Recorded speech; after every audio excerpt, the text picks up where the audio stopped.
hire slowly, fire quickly. And I am the worst at firing quickly, but honestly, it will bring your company to its knees if you keep a bad apple. And one bad apple does ruin the entire thing.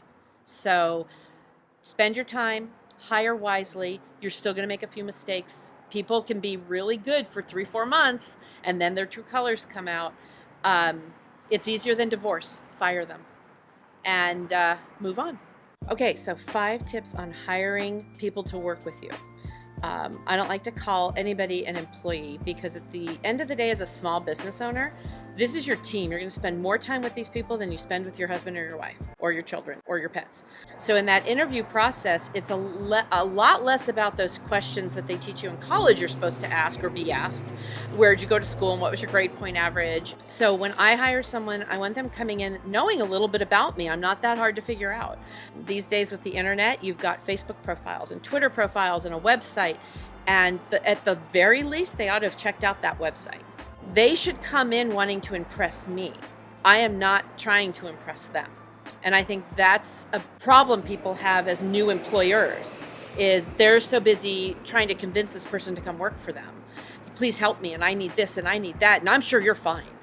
Well, maybe not. So you need to turn it around and ask them a lot about them, because their job was to look you up and learn about you. So tip number 1 is talk to people who come in interested in joining your team, your culture, your company, and not trying to bring their culture into your company. Tip 2, now you've looked through resumes, you've selected people who have come in. Remember, this is your valuable time.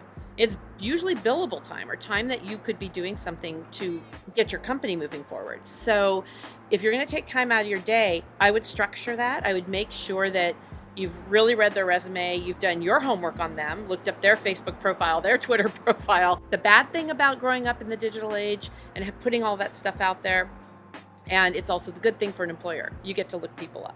So you're sitting in front of the person, and what do you do first? My first thing is, tell me why you think this is a fit for you. What about my company or this job is of interest to you?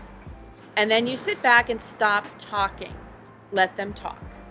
Because I think what employers want to do, new employers, is babble. Talk a lot about themselves and how hard they've worked and how far they've come and how much they know and what they're going to do. And the reality is this person's nervous enough, and you babbling lets them sit there and zone off and think about something completely different because they're not invested yet. The right employee who comes in doesn't let you do that because they're so invested they want to make it all about them.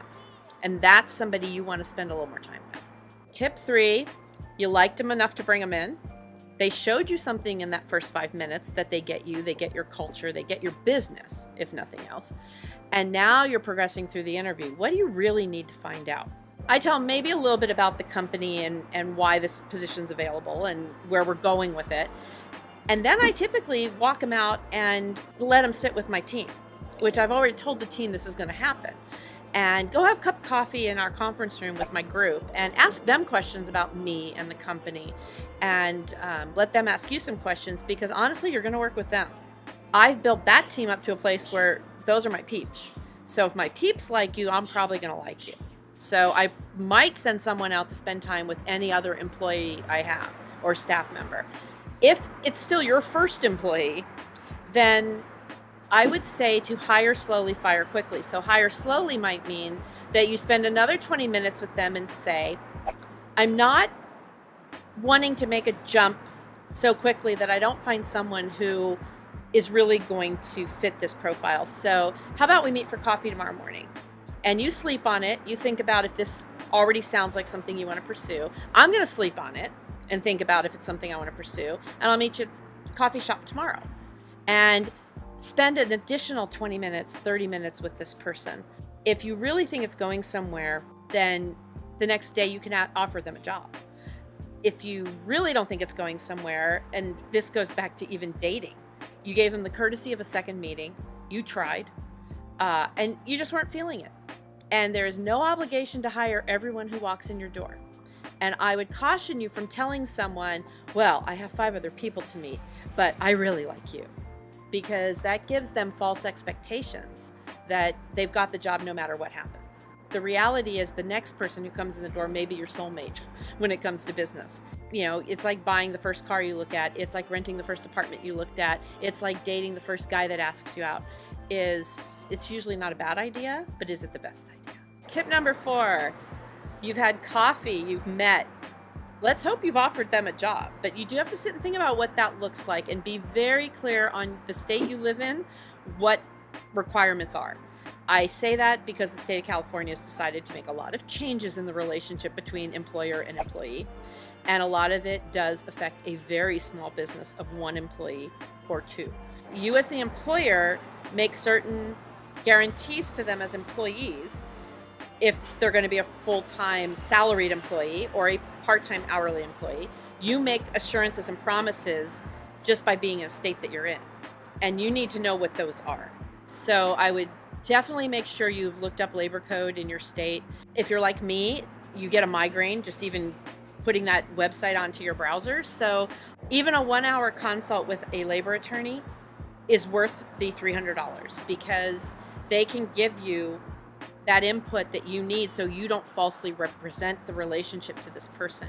You don't know at the beginning if this person's going to sue you, if this person's going to become disenchanted and want to throw a bomb on the way out the door in terms of trying to destroy your company or take clients or do whatever ex-employees do.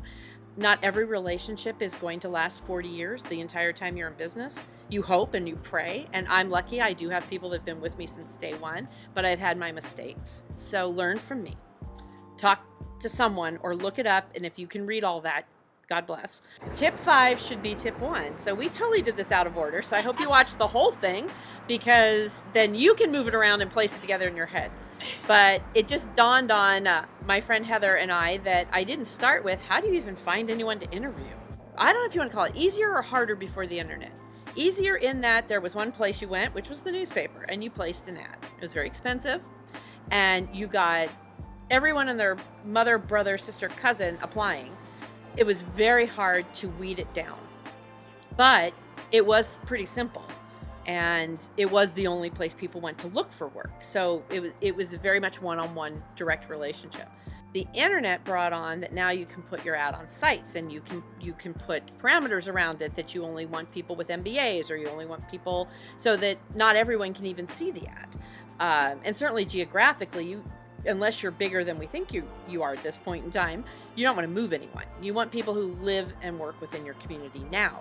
So the first place I always throw it out on is Facebook because I have a pretty wide Facebook friend group of business professionals out here. And I prefer a referral over a stranger walking in my door. And the last 7 people I've hired have been referrals, have been the first person that answered my email or my Facebook post saying, I have someone, I'm going to PM you. And I usually hire that person.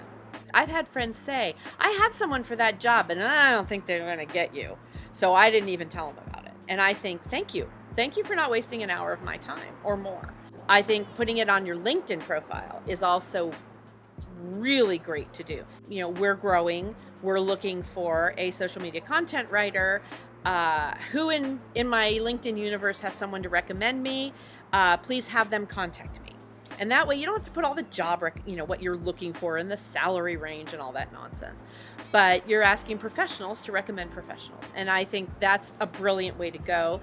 I have done both at the same time, and Facebook has brought me my last 7 employees. Try to get the referral because strangers, it's a lot. That's a much bigger curve to get them to understand you, your business, your world, your community. If somebody knows you or refers their daughter or somebody's friend or whatever, they've already screened them for you. Like, what could be easier? All right, so thanks for hanging out with me on my patio on this amazing day with snow on the mountains. I'd really love it if you subscribe because it's feeling a little lonely here. And leave a comment because the comments are what's driving our next topics. And honestly, I really want to know what you think because I am having so much fun. And I want to have fun with you.